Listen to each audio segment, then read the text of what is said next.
Wacha nimpatie Mheshimiwa Aladwa aseme jambo. Asante sana. Nashukuru Rais kwa siku ya leo.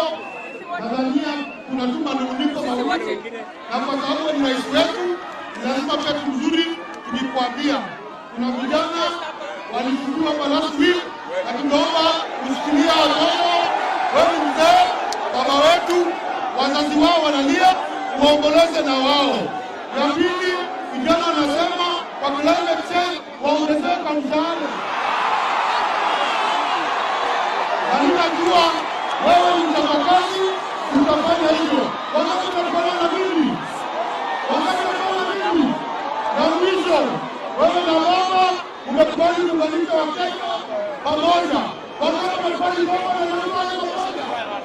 Asante sana. Mungu abariki Nairobi na rais tuko na wewe. Asante sana. Thank you very much. Niko hapa